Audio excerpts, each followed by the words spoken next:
Welcome to episode 9 of the Powerhouse podcast, where we bring you the powerhouses in the mitochondrial world. I am your host, Brian Harman, President and CEO of the United Mitochondrial Disease Foundation. I'm joined today by a special co-host. We've given Dr. Phil the month off. With us today is UMDF Support Associate Margaret Moore. Margaret, how are you today? I'm doing great, Brian. It's been a busy week and month in the support department here at the UMDF. We have actually hosted 25 support meetings this month. Oh my goodness. It's a record. That's until next month, right? We break that again. You're wearing your Mito green today. Good for you. I like tried, my beloved Ohio Bobcats. They are green. It's a dark green right there. Try to get my green in today. We're heading this fall season, and boy, you've already mentioned it. Fall for us, so much great activity going on. These support meetings, they continue to come in an incredible clip, and we're so excited to be able to help so many different patient families on their mito journey. But we also just wrapped up a really great fall Energy for Life season. And I know, your world on the support side crosses over into our development side. Oh, it sure does. And, that's one of the things. Just last night, I had a support meeting and spent some time thanking the folks on the call that they had participated in the Energy for Life walks, because we know that, through those connections and through those time spent together, that we build the real community that we have. And not to mention raising the funds that we need to, to have our support programming. And we are, thankful for the, ability to have done our virtual Energy for Life walks, because many years ago, without technology, we wouldn't have been able to. And this pandemic has kept us away from each other. But in a way, we've also spent more time together because we have these virtual options. We're finding, trying to find more creative ways to connect. Of course, that's the goal. We were forced into doing that. And the reality is it's helping us just continue down this course of hopefully doing both, right? Being back together in person and supporting each other when we can, when it's safe to do so. But we learned quite a bit over this past, oh my goodness, almost 2 years on how to provide services for our patient families in a virtual environment. And I know that really excites you as you just see some of the inbound calls and the way that you're able to connect our patient families to these services. Having these tools are really important. It is. I actually yesterday had a really beautiful conversation with a family from Lebanon. And because they live so far away, obviously we had to arrange our time, but we were able to connect via Zoom. I was able to meet their child. I was able to direct them to programs and services that they may need as they potentially might move to the U.S. And, that's something that we probably wouldn't have even thought of before the pandemic, connecting with people that are very far away. And it really, eliminates the distance. In so many ways, our world just keeps getting smaller, right? And in some respects of services to patient families, that's a good thing when we can connect quicker, provide services quicker. And I was hoping you could touch on that a little bit, Margaret. A lot of folks know who you are in our organization, but for our viewers who are checking out this podcast, who are just getting to know UMDF, talk to us a little bit about what a support associate does at UMDF. Okay, so I serve in many different roles. I will divide it up into the kind of two halves, because I do also help with our education programs. But from a support perspective, if somebody calls the UMDF and they are a newly diagnosed person, they are very, very likely to be connected to me first. That call will lead us in a variety of directions. The initial call usually is connecting people to resources that they might need, information they might need, just laying out the programming that UMDF offers to support families. But also there's another piece to that. When I have those initial conversations, sometimes I realize that I know somebody in our support ambassador program that would be an amazing connection for that person. Our support ambassador program is, I can't believe I'm saying this number, but we have 99. Oh, so close. Trained volunteers. We need one more. This is turning into a telethon now. And I'm just waiting for somebody to fill out their form, and then they'll be official. But so we have trained volunteers from across the U.S., and we have one person in Europe that helps us, that are, volunteer their time to connect with families. So when a newly diagnosed family reaches us, right from the beginning, we can tell them you are not alone, and we can make good on that by connecting them to someone who's walked that journey in the past and can just be there as a listening ear. Our support ambassadors are boots on the ground. They focus on a variety of different things. We have support ambassadors that are very interested in their specific disease type, whether it be Lee syndrome or MELAS or CPOKSS, or it may be that they know a lot about IEPs in the rare disease community and can help families with that piece. So really, the tailor matching of a newly diagnosed person or a person that just reaches out to us with a friend, really, it's a friend that's walked that walk. And right. The one thing with the support program that I think is the most important thing is that our families are not alone, and that is the goal, is to make sure that they feel connected, feel supportive, and know where to get the answers to the questions they have. Well, speaking of ambassadors and friends, we're really fortunate with our guests today to have such a great friend and such a great ambassador for UMDF. Talk to me a little bit about, before we bring our guest on, about our good friend, Devin Schuman, and what makes her so special to the good work being done at UMDF. Well, I will tell you that I can't remember a time at the UMDF when there wasn't a Devin there. Devin has been around since I first met her at a symposium, I believe in 2012. There she was with all the young people engaged in our teen and young adult program at Symposium, which is something we offer each year. And, from that point, I started learning a little bit about her and her history. She'd been involved with us since she was a teenager and has always been involved with our young people. So that's not all, though. There's a lot more to this person than being our teen and young adult. I can't think of a better segue, but that's not all. I think really, we bring in our guest, Devin Schuman, today into the Powerhouse to learn more about Devin. Thanks so much for joining us. Thanks for having me. I was actually just while you're talking about that, I was like, oh, I should go respond to all the messages from people. So I was like Instagram responding to Mito people and Facebook. I was like, this is a good moment to go check all those messages of people Margaret has sent me I haven't done yet today. So I can't wait to get into your Mito Friends social media background, some of your history, your engagement with us. There's a lot to share today. I was thinking about preparing for this conversation. If we are going to hand out engagement badges at UMDF, I suspect your sash would be full, Devin. And we're grateful to have you as a guest today to learn a little bit more about your journey and the good work you've done with UMDF and in the Mito community. And I'd love to just kind of start there first. We're going to get into the, your journey with us at UMDF, but I want to get to know Devin first.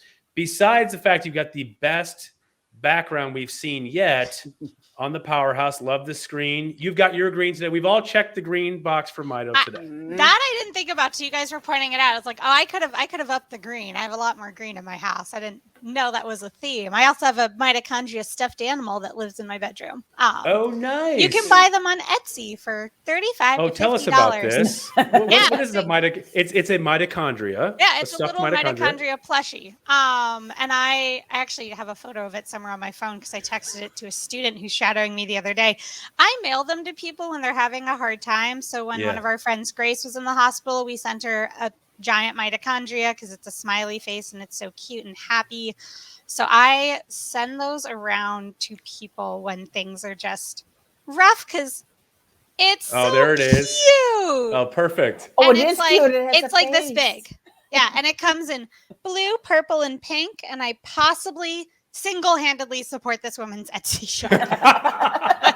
We'll put a link in the show notes of supporting. Maybe we'll get a sponsorship next month for the Powerhouse. I 1 week, we were just having a bad Mito week. I sent 3 of them out, and I was just like, this woman's going to think I'm like secretly obsessed with her because I just keep buying her products. But it's just so cute. Like, how can you not just smile when you see that? I'm smiling now, and we are on a mission to showcase the cuteness of the mitochondria. I hadn't thought about that campaign yet, but I like it. Right? I mean, why not?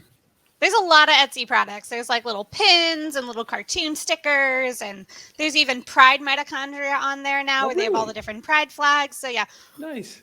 I check it like twice a year. Just type in mitochondria and favorite everything. I have a mitochondria necklace on. I have like 5 pairs of earrings. It's very dangerous. You are living the brand for sure. Yes, and you it's are. I think it plays real well into this conversation today, Devin, just about so much of your work has been around awareness about mitochondrial disease. And, your beginnings in awareness is part of a personal journey. And I was hoping you could kind of share with our viewers of, how you became to, if it's fair to say, kind of fall in love with the mitochondria. Yeah. I mean, for me, technically it started when I was an infant because I was in the NICU for like 3 months, but we had no idea what was happening. We just thought I was a very tiny baby who didn't like to have blood sugars stay up. As a genetic counselor now, I look back and I'm like, I checked so many boxes at that point. How did they not figure out it was a metabolic disorder? But at the time, I was just a tiny baby, and they were like, she'll catch up. And then I did, and I was pretty much fine until middle school. Started having mild symptoms, and then it just kind of spiraled from there. So for me, I always laugh because I figured out I had mito when I was 16, when my brother, who was 2 years older, got diagnosed. And he was the guinea pig. He went through the diagnostic odyssey. I just kind of rode on his coattails. And then they looked at me and went, oh, that explains a lot. Because I was missing like 80 days of school out of 180 my junior year. But I was also taking like all AP classes and going to every school dance and causing rhabdo once a month. And I just thought that was normal. So it did explain a lot once we found the answer. But I honestly don't know if they would have found the answer without my brother, because I just had more vague generic symptoms. Yeah. Now that we've looked into it, it's really obvious, but I don't know if they would have otherwise. But for me, I found out about mito right when I was essentially going off to college. I went to my first mito conference when it was in Chicago with the Umdf. So I think that was 2011, maybe the year before Margaret and I met. And I just always joke. It was like I was going off to college. I was figuring out what I wanted to do with my life. I was figuring out explanations for all my symptoms. And I went to college and joined the disability club there. So to me, like, mito has never been like a diagnosis only. To me, it's always been like part of who I am. It's part of my friends, my community. I always say, like, I am disabled, not I have a disability, because I've been a part of the disability world since I was diagnosed. So to me, I was kind of like brought up on all of that. Like, it's a culture, it's an art, it's a community. It's so much more than just a medical thing. So for me, I think I tend to come at it sometimes a different approach than other people, because I'm just like, it's not bad to say I'm disabled. That's okay, because in the disability community, that's how we identify. We're spoonies. We all have jewelry and necklaces about all of it, So I just always think it's kind of funny because it's just a different approach than I think maybe if I was diagnosed as a kid. I don't know if I would have taken that approach. Yeah, I'm interested in how you've translated that attitude or shared that attitude with other teens, young adults who followed a similar path. Like, I mean, take me again back to where you were when you were 16 and then heading into college and what you've learned, and talk to me a little bit about how you bring that message to the mito community today. Yeah. So when I was 16, I was just kind of like, cool, good to know, but I'm too busy to think about this. You're 16, right? I was like, I don't know what's happening. But then when I went to college, I was on the med school track, and I was like, this seems stupid based on my health. Like, this is not the right track. And I was glad I found genetic counseling at a pizza lunch. It fits so much better for me, and I can talk about that later. But for me, that was also when I went to my mito conference. And so it was just like, I had just gone to college and met all these people with different genetic conditions as part of the disability club. So I went to the conference. We found, like, I think there was maybe 7 of us teenagers there. And we just immediately globbed onto each other. And there wasn't really teen sessions at that time.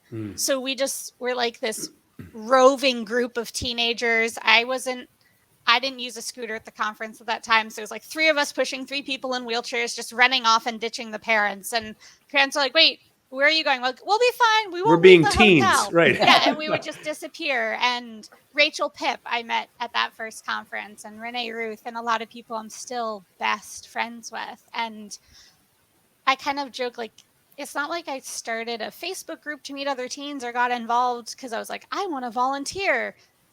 It was just like, I don't want to lose touch with these people. So we made a Facebook group because we couldn't imagine not being friends again. With a picture of us sitting by the pool at the hotel, sobbing our eyes out as we said goodbye. And we were just like, wait, of course we want to stay in touch. Right.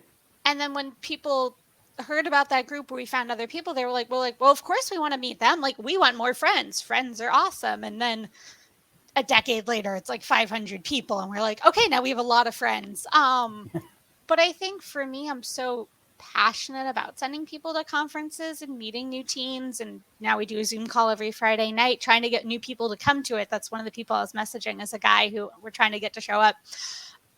Because for me, that was the moment that my life changed, was meeting other people. And that's when it became this community and this amazing part of my life. And again, if I never went to that first conference, I don't know if I would have. Right. And I feel really bad for people who haven't found that, because as Margaret knows, every time you have a new person on one of our calls, someone's crying because they're so happy to finally meet someone who gets it. Even if they're only talking for a minute, like, there's someone crying every support call I go to because it's their first time going. And I think having been that person crying at my first conference, like, I definitely relate to it. There's a pandemic puppy going There's up. I'm really sorry for that. No apologize for puppies. No, never apologize for dogs. You bring up some really great points here. And Margaret, I think a lot about how, while Devon's story is so unique in many ways, it's common in many ways. Like, this is what we hear from so many of our teens who are diagnosed into young adulthood, living with mitochondrial disease, of that craving for connection and just being teens. And Margaret, I'm gonna turn it over to you while the puppy simmers down at the delivery driver. Well, I think that one of the things that the most important pieces, and I think Devin would completely agree with it, is these lifelong friendships are friendships just like any other, but they come with this other side of helping you along your journey with the right kind of resources and the right kind of support, and knowing about, this new clinical trial or that other thing. I mean, the community itself, I think, it helps in so very many ways. And I know, Devin, that you would say that these people they're your people. Yeah. There's a connection that is just undeniable. Well, and we laugh about that because, like, me and Renee, we met at that first conference over a decade ago now. And on paper, like, we do not seem like the same person, right? But, like, I've been to her wedding. Like, we have each other's, like, some people have kids that are named after each other with, like, their middle names. Like, I'm like an aunt to my friends' kids now. Like, we've gone way beyond just like, oh, we're friends online. Like, it's an entire life. And yeah, I mean, on paper, we're like, I don't know if we would have clicked. And instead, I'm now like, she is my best friend. Yes, we're completely different in most ways. But with Mito, it doesn't matter. Like, all those differences go away. And so many people have never met someone, like, outside of their high school or their town, and now they join a community and there's like, here's 100 people all over the US and the world that you're now friends with. And honestly, sometimes it is important things like clinical trials, but half the time the joy on the Friday calls is someone going, oh yeah, I do this one thing. Does anyone else do this? And the entire chat going, yup, that's what I do too. And we just laugh. We have entire sessions where that's all we talk about for like 2 hours is what's the weird thing thought that only you did, and then half the call also does it. Things from, like, I've never liked chewing gum. Didn't realize that was probably because of muscle weakness. Could never blow up a balloon as a kid. I just thought I was incompetent at balloons, right? It turns out, no, that was lung function. But then on the flip side, it's stuff like, if I can't fall asleep, I'll chug a bottle of Gatorade and I'm out like a light. Right. Half the chat is like that. They're like, oh yeah, if I can't fall asleep, I have insomnia, I'll chug a bunch of sugar and then I can sleep, because your body just needed that last bit of energy to go to bed. And it's like a running joke. It's like, no one else would think that would cure insomnia, but we all do. Or having ice cream as like an appetizer before dinner so you have the energy to make dinner. We're all laughing about how much we all do that. And everyone's like, I thought I was just that person who ate ice cream for dinner. Nope, we all eat ice cream for dinner. Like, it just helps with that validation, right? Yeah. As you're connecting. Talk to us about the Friday call. So I'm kind of piecing together the journey here of of what you have done to kind of assemble this movement here. And of course, we know the good story of the Mito Friends and the growth of the Facebook page. And talk to us a little bit about the Friday calls. What happens on these Friday calls? So yeah, Friday calls. For what you can share, what happens on these Friday calls? Yeah, as long as I don't say names or personal details, that's fine. But it's a very strict, no parents allowed kind of an environment. So that's the one thing I'm super passionate about at conferences. Margaret and everyone knows this well. Like, I will kick every parent out of the room. I am like, nice to see you. Please don't come back.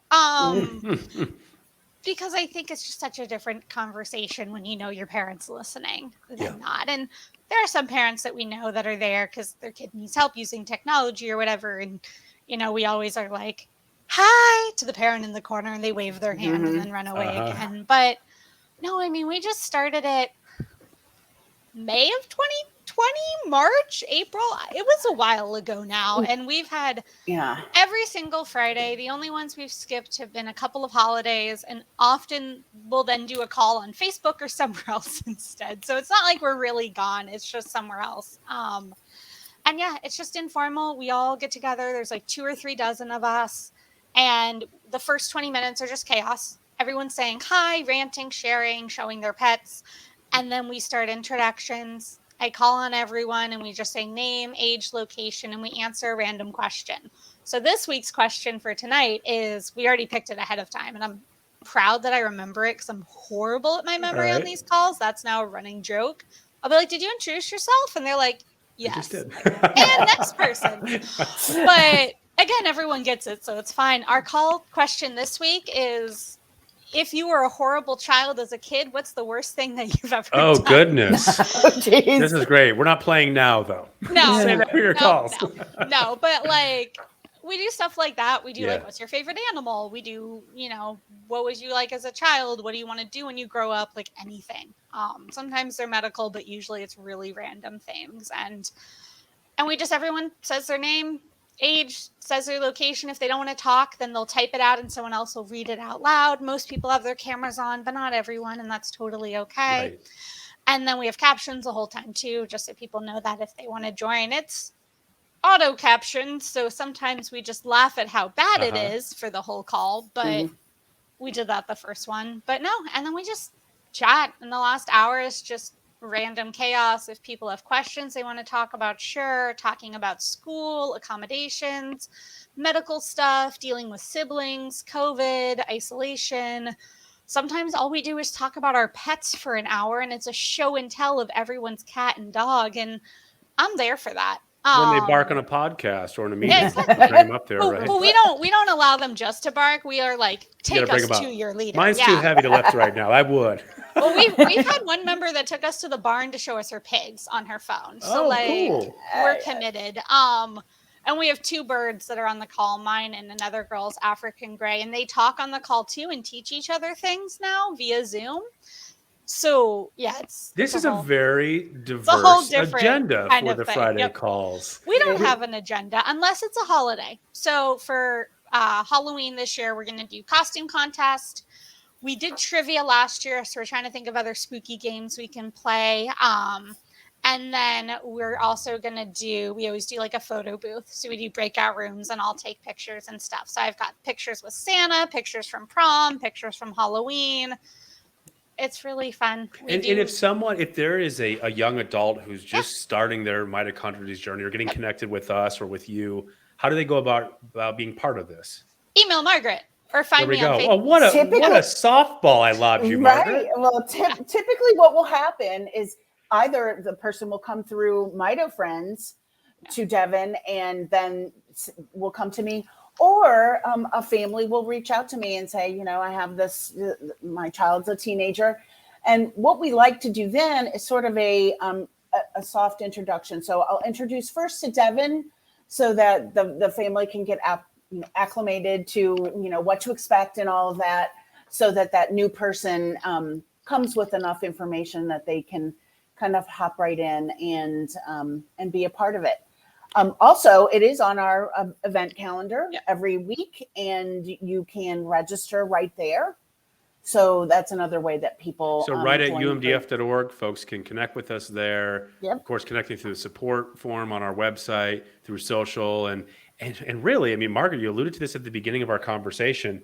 While we love all the good work Margaret does, she's a support associate for our organization, right? And we have a lot of families who need support. We count on volunteers. We count on passionate individuals that are moving this agenda forward for us and helping us craft these programs and share these programs. It's so much more meaningful when it comes from someone who kind of understands that journey. And I was hoping, Devin, you could talk to us about that a little bit more. Like you are a proud ambassador. And while so much of your focus has been to help our organization craft an agenda that's focused on teen and young adults, I want to get just some of your thoughts around kind of that peer-to-peer approach, the hearing it from a fellow Mito warrior on the journey.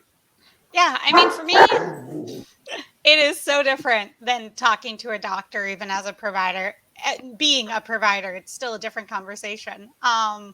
For me, I think that talking to someone else, it's nice just because they get it more, but also because it's not formal. There's not a timeline. You can circle back later.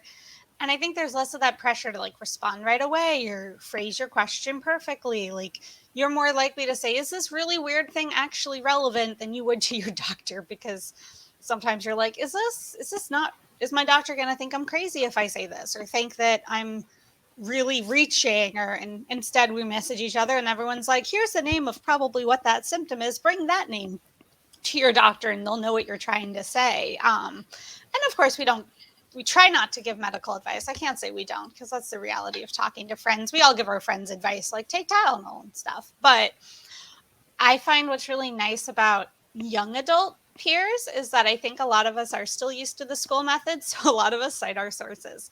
We don't just say like, do this. We're like, do this. And here's a link that says the actual information, which I think does also make a difference for that. So like we constantly are linking people to here's where this website actually backs up what we're recommending or what we say, so that people then can also have a better conversation with their doctors. But I mean, with peers, it's just different. It's not about talking about Mito half the time. It's just about talking about your life and then realizing how much of your life really is affected by Mito. So just even chatting about, hey, how's your new job going? Half of what you end up talking about actually is kind of Mito related. Like, how is job working with your energy levels? How is it doing with meeting new coworkers? COVID, how are the precautions? Like, it really does come down to Mito a lot because, I mean, I always joke, Mito affects every part of my life. Of course it does. Like, it's what I do for a living. It's what I do for fun. It's what I talk about at my virtual birthday party with half my Mito friends. Like, it's everything. And I think some people get scared of that because they think, oh, it's everything and everything is bad. But if anything, it makes the bad stuff less because such a percentage of Mito is all the fun stuff with your friends. And then the symptoms that suck kind of become a smaller percentage of what you're dealing with, I think, when you find that community. And I mean, sometimes it's just all of us ranting and saying, yup, that sucks. And that's... Yeah, that affirmation has to be so important, right? That we say it all the time, that you're not alone. And I imagine being in that environment and confirming that you're not alone. We're experiencing very similar things here. You touched on this earlier, and you mentioned it here when you say, Mito's your life. Yeah. And from a professional standpoint, when you take me back to college and the track you started to take professionally, and I'm just curious, like how much your Mito journey influence your professional journey?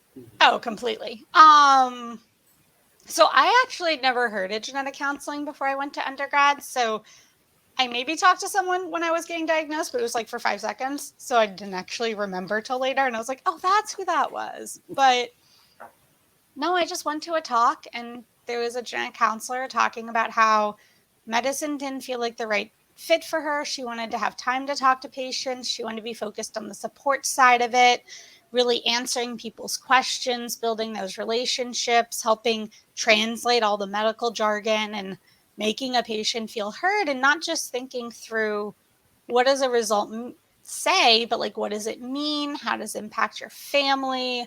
How do you tell other people about it? All of that stuff. And she was like, when I heard of this field, it just clicked that it was right for me. And I went up after the talk and I was like, it clicked. And I was at a women's college. So the follow-up was we went and had tea in someone's office for 4 hours, I think. And then she came back 2 more years out of my 4 years of college, and we're still friends today. She actually is the one that referred me to do a TED Talk for them with mitochondrial DNA. But we need to come back to that too. Don't let us forget, Margaret, TED Talk, education, awareness. We're coming back to that, but please. But yeah, so for me, it felt right. I was like, perfect. I'm already Googling this stuff. I'm already translating it for all my friends online. I might as well get trained in how to do this and get paid for it. So it just kind of fit. And I always say, as a genetic counselor, I gave a talk actually last week to the Minnesota Genetic Counseling Association about being a GC with a genetic condition. I was like, my life is a Venn diagram. Like, you can't separate anything. And I think that's a good thing. I'm such a better provider because I understand how even silly things like answering emails or doing a prior auth really makes a huge difference for a patient. And I've seen that side of it.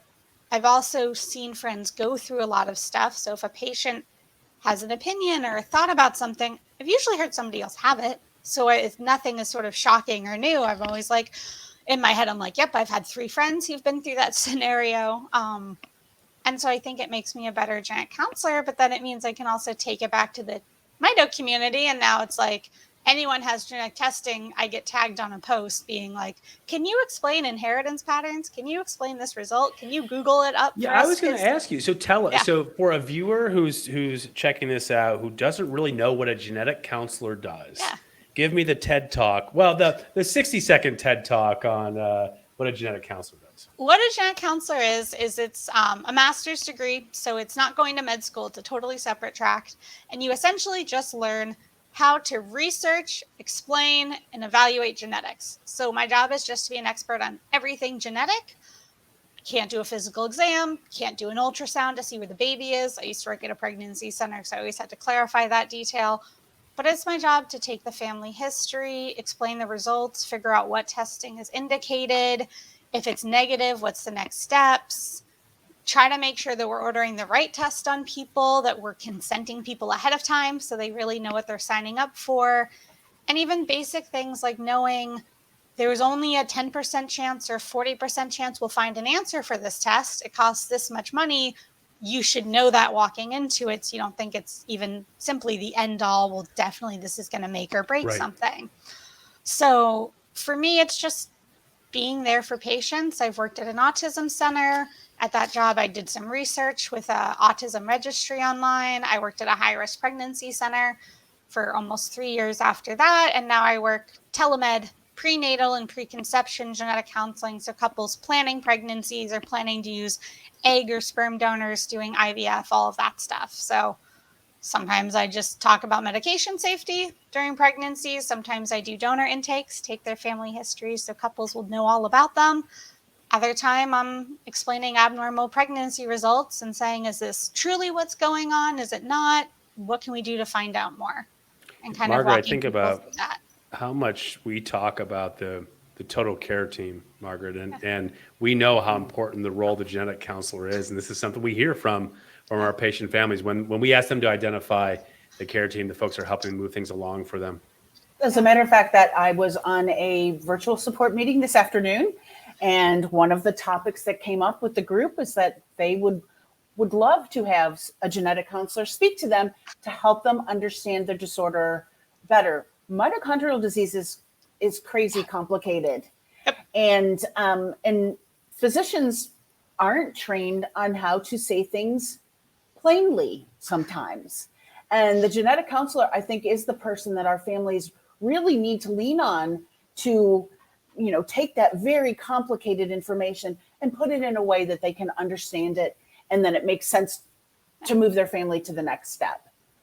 And I actually did that with the LHON women's call. They brought me on for one of them just to kind of walk people through explaining genetics simply and how do they explain it to their families too, learning how to do that. What's the real life application for, your professional background now converging now with the mitochondrial disease community? I'm just curious of just some of the uniqueness of that. So for me, it tends to mean that I do a bunch of random stuff like podcasts.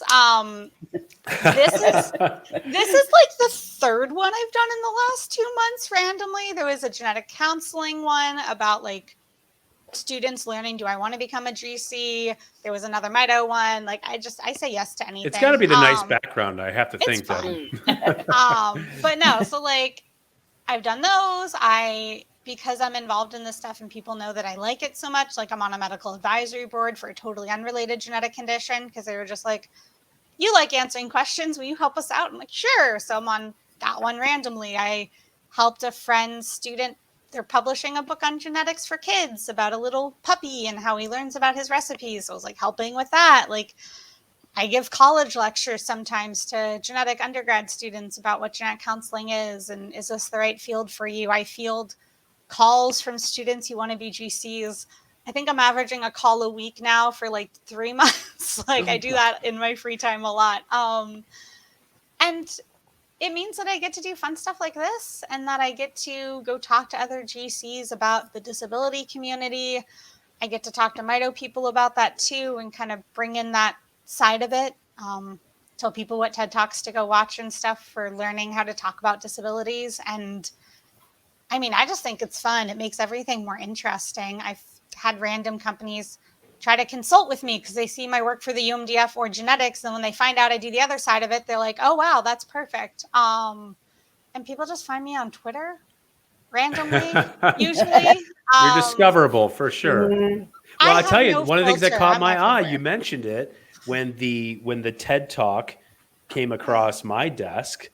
And I went and looked and I clicked the link. All of a sudden I see the number of views this thing has. Now, you connect with a brand like TED, it's really helpful, and really thought like how great for our community that so much of our work is just building awareness. It's getting beyond Mito what, right? Yeah. We're always fighting that uphill battle. And I was hoping you could share with our viewers a little bit about that, the special project that you did with the TED group. Yeah. So that was, again, one of those random things I just got an email about. So the genetic counselor who introduced me to the field, she did a talk on them on chimerism, where you have 2 sets of DNA in your body.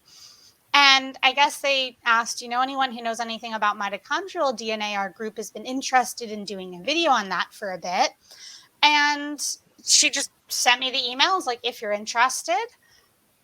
I was like, all right, what does that even mean? I have no idea. And I guess, so I learned that the TEDx group, where most people think of a talking person on a stage that always looks the same, they have a very strong brand format.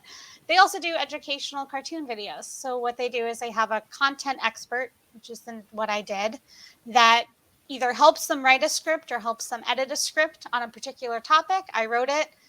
We did a lot of back and forth, like hours and hours. They have you cite every single detail in it. Even some stuff was like, there's not a citation for that. I don't know. We just all know mitochondria. That's a basic fact or something. And it's interesting when you try to look for sources on things like it's not in mature red blood cells or how many billions of years ago did it come together? You're like, I don't know. We all just gave our best guess. That's the scientific answer.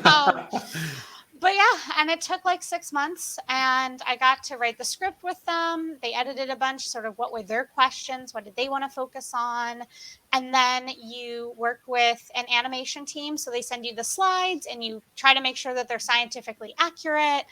They randomly put a zebra in it, and I was like, yes, that's a rare disease thing. That's right, the mascot of Rare, correct. Yeah, I was like, perfect. And you just kind of worked with them on that, helped them edit some of the small details. It was amazing that they were like, actually really responsive, like, okay, well, what do you think it should look like? So sending them videos of other stuff. And at the end of it, they just release it. They put the title. So honestly, it's not completely accurate. It's clickbait. But I mean, we tried. Needless to say, we'll still plug our good friends at TED. Yeah. They can probably, folks can find that on the TED YouTube channel. Of course, we want them to subscribe to this channel as well, too. But we're always looking for partners to share the story of mitochondrial disease in any way that we can get it out there, right? And you look at the reach of an organization like that. It's fantastic. I'm thinking of other opportunities after that. I'm like, all right, they need to do an LHON one. I've been talking to them about that. Like, that's one of those, again, clickbait stories people would find really interesting. But when I signed up, they said, oh yeah, they get like 800,000 views in the first month. And I was like, of course you say that. You're TED. And now it's at like over 500,000 views. I was like, JK, you weren't kidding. Okay, good to know. I didn't actually even know when they released it. A student I worked with, her boyfriend sent her the video and she saw the name on it and was like, wait, that's the person I shadowed. And she texted it to me and I was like, I guess it's live. So it's been a fun roller coaster watching all those numbers go up. Now they do let you write a section of like, if you want to learn more. Yeah. So in there, because they took all the stuff about mitochondrial disease out of the short video because they wanted to focus only on the DNA portion. So I threw a bunch of stuff into that. So if you click on that, there's links to like Umdf and other stuff buried in there. Because to me, that's the part I think is most interesting. It's what happens when this all changes. Keep taking our shots. Keep finding opportunities to share that story. We're always grateful for friends like you who are focused on that as well too. I want to go back to that a little bit. Talk to me about when you think about the advice that you're giving folks on the journey, on navigating the disease, and you bring such a positive outlook to this, right? And I'm sure there were times throughout this process, Devin, where that wasn't feeling that way.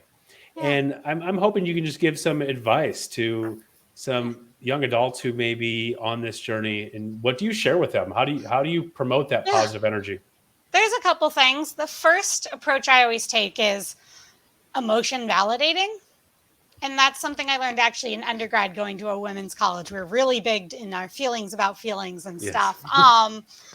We always talked about meta feelings in college, but essentially that, like the fact that every emotion is valid, like it's valid to be angry or sad or stressed or whatever, like that comes from a valid place. What you do with it's always a different story, right? Like if you're screaming at your sibling because you're stressed about mito, like that screaming's not super valid, but the frustrations that you're feeling that are getting channeled into that outlet, I mean, it comes from a real place. And I think sadly, a lot of teens, especially young women, don't always feel believed by doctors when they bring up symptoms. A lot of people I don't know, I think I know a handful of people out of 500 that haven't been told it was in their head at some point. Even I had that before and after a genetic diagnosis. And I think that friendship and community can help you learn to trust your body and trust yourself more. And that really does help with that positive outlook on yourself, because if you feel like your body's betraying you and you have no control over it and you're not processing all of those emotions, and sometimes processing is crying or screaming. I'm super valid. I joke, I'm like, I cry all the time. Crying is coping, like never apologize for that. But I think if you don't process it, it's harder to move through it. And I think if you view a diagnosis as this horrible bad luck thing that was done to you, instead of this is this cool community I get to be a part of, it's also harder to kind of adjust to it being a part of who you are. Yeah. And I do think I was fortunate that my symptoms started when I always have to clear my throat partway through talking through the whole day of patients. I was talking for 4 hours before this. I'm going to talk for 3 hours. No, 5 hours after this. I forgot about the mito. But who's counting at this point? No, my water is always next to me. I'm emotionally attached to it. Also, my sugar is always next to me. I'm emotionally attached to it. But yeah, I mean, I think that it does make a huge difference to cope with something when it is more than just one thing. And I think I was fortunate that I wasn't in some ways diagnosed as a kid. So it kind of was something that happened to me later, which does mean that to me, it wasn't something that I got bullied over as a kid. And I had to move through that. Though my brother got really bullied as a kid because of it. And I think part of watching him get bullied made me more of an advocate at an age. I was like 2 years younger, little blonde kid with a Jersey accent. And I was like in Seattle being like, all right, where are these kids? I got to yell at them. Right. Let me at them. And that advocation skills have helped me in the long run. Maybe at the time, as a little kid being like, you suck because you're mean to my brother. We cope how we have to. But I just think that makes a difference. And I think I was very fortunate in that way, but also that I was diagnosed when I was a teenager when everyone's life is chaos as a teenager, right? Nobody knows who they are at 16. We think we do, but we're working on it. I think that did make it easier too, because it was sort of a natural time in life when everything was changing. So it was easier to view it all as normal. And to have a brother going through the same thing, I was like, well, he's doing it, I'm doing it. I just thought everyone did this. And I think it is harder for young adults who are diagnosed after living independently, having a job, and having to sort of step back from some of that stuff. Or I think we do have to acknowledge grieving the imagination of the life we thought, even if it's not that our lives are going to be bad. You do have to grieve the change. And I think with any genetic condition, I talk about chronic grief a lot, that it's not a one and done. Grief isn't that cycle people talk about. It's a messy pile of spaghetti. Like, you never know what's going to trigger it. And when it pops up, you need to not be mad at yourself for feeling those feelings. It's valid to re-grieve something, be it the ability to run or a friend that you lost or just the unpredictability of your future. You can also grieve that kind of wait, I can't plan this stuff out? Yeah, what did that, if you're comfortable sharing, what did that mean for you? So you're so articulate in sharing with others of what they should do and how they should do it. I'm curious, like, what did that process mean for you? For me, I think, again, I was very fortunate genetic counseling popped up when it did, because it's a field where you can work from home. You can work in an office. You can only write reports. You can talk to patients. It's very, very flexible. So for me, picking that career was purposeful, that I knew I could do a job where at some point I will be unable to work in person. I didn't think COVID would quite jumpstart that, but being immune compromised, I was like, cool. Well, I had planned for this in the sense of, I know that there are remote jobs in this field, so I could go switch to one very easily.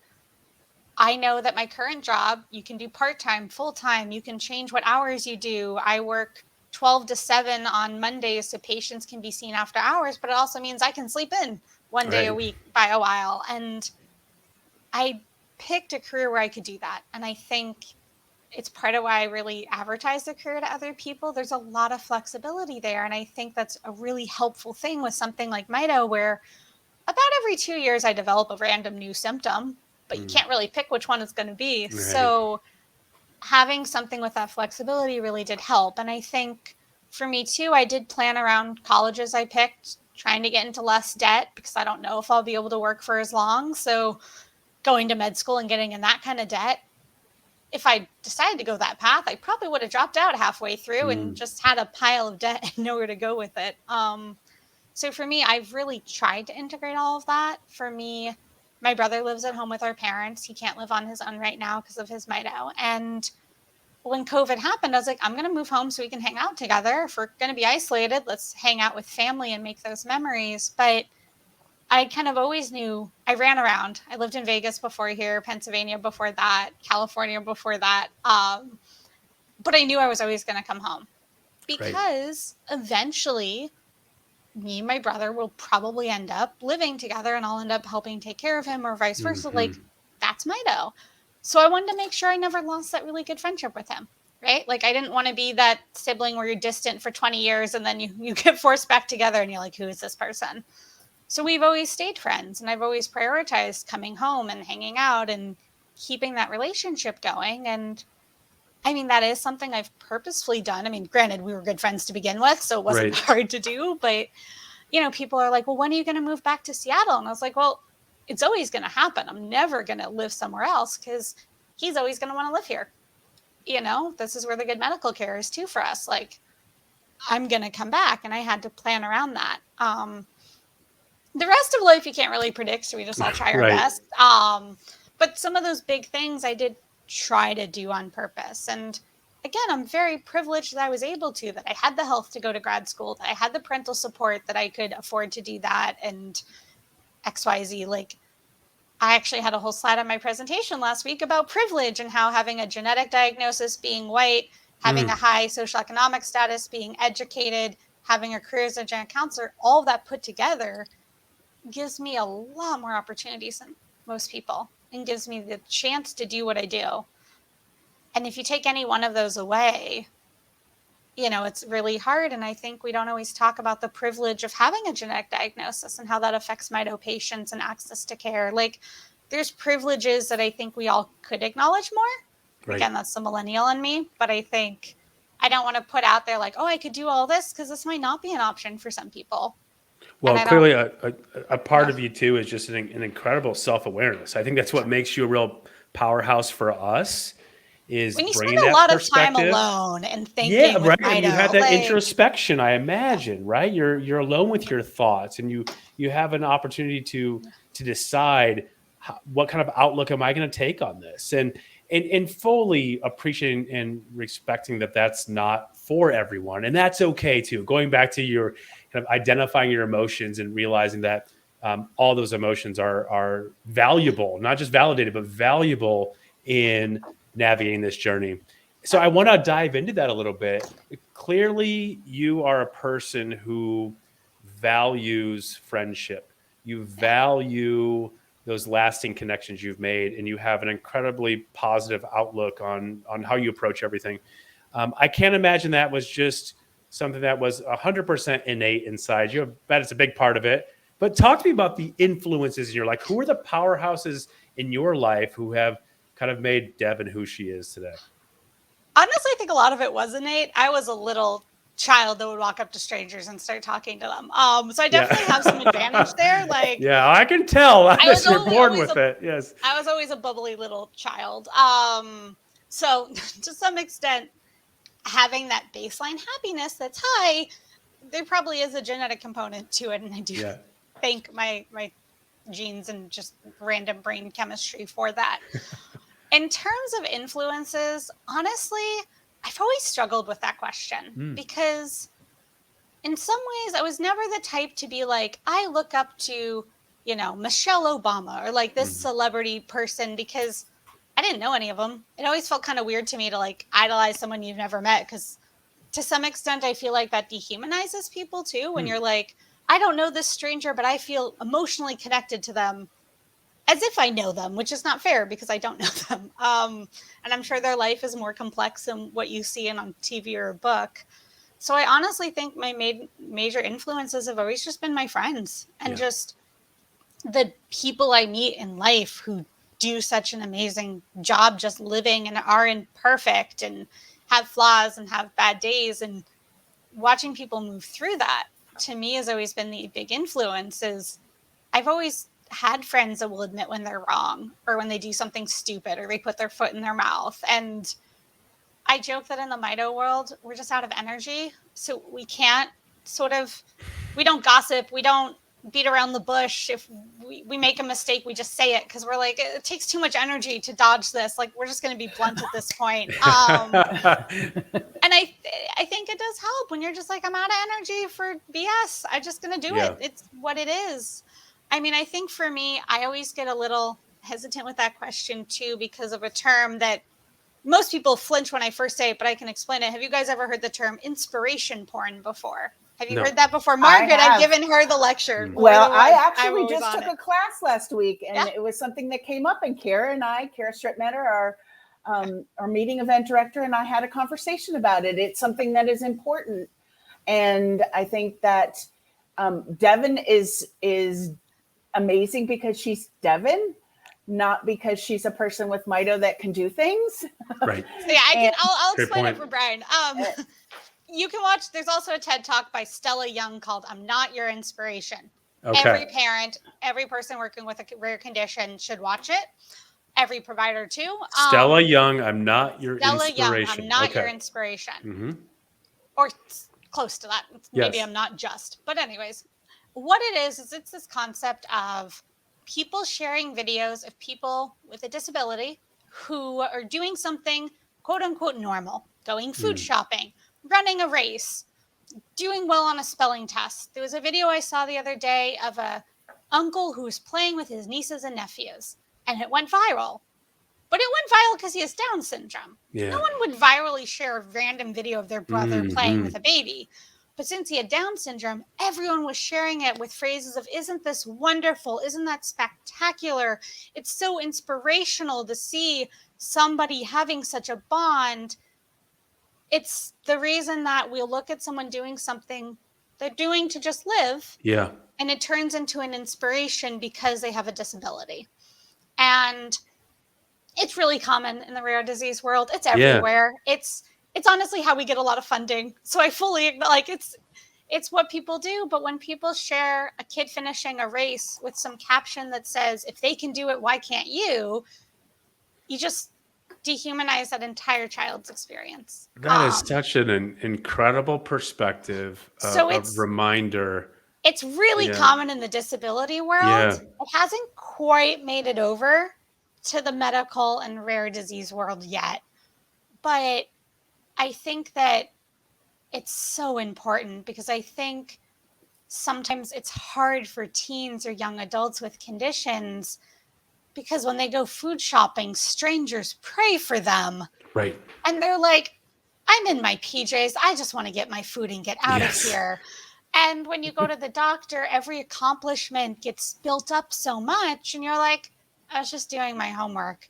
And I think that it can sometimes make it harder to admit when you're struggling or having flaws because your parents call you inspirational and your teachers at school do. And you're like, yeah, but I also am just having a shitty day. Yes. And I don't want that attention. And I think it can make it harder to cope sometimes with those messages. And some people, I mean, anyone can be an inspirational speaker. If that's what you want to do, go for it.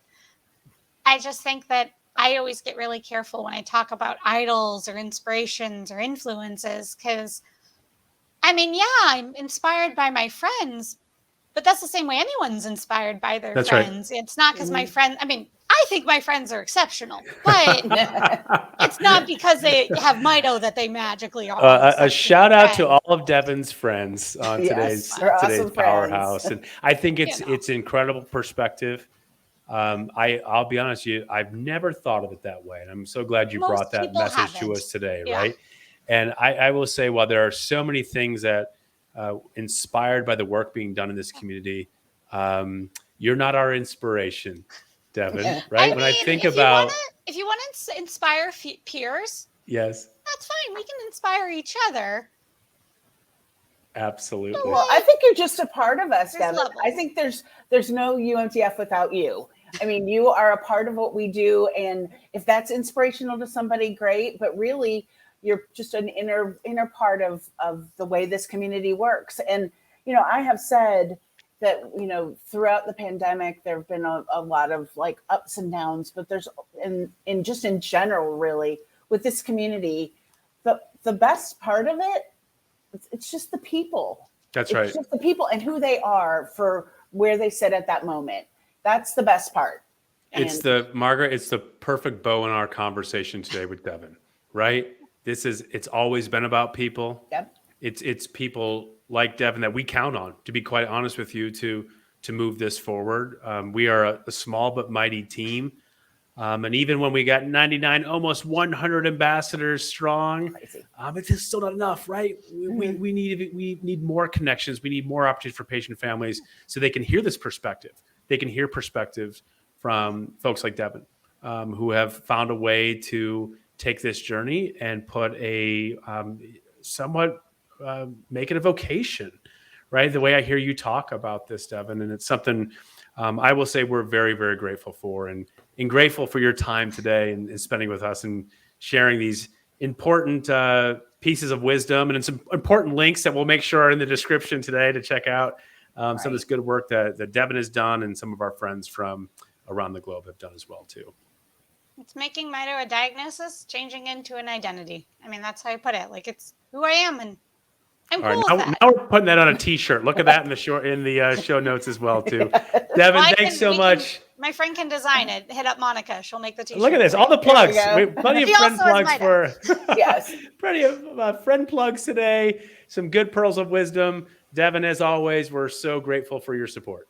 Yeah, it was really good to talk to you guys. I miss all of you guys with COVID. Like, I love seeing Margaret every week. I'm like, oh, at least she's still in my life. Soon enough, we'll see you in person. Soon enough. Devin. Yep. Oh, Margaret! Wow, what an interesting conversation. Unfortunately, I got a C in handwriting when I was in grade school, and I'm looking at my chicken scratch here of all this incredible pearls of wisdom from Devin. And boy, that last point there is just what incredible perspective. listen, I fall prey to that all the time as a leader of a nonprofit and thinking about inspiration, what inspires. I ask guests on this podcast every month, who are the influences in your life? What are the inspirations? I think it's a really important point to understand that so much of the messaging is like we're here to journey through this disease. We're living with this disease and we're doing good. And we don't have to add extra labels on top of that from an inspiration standpoint.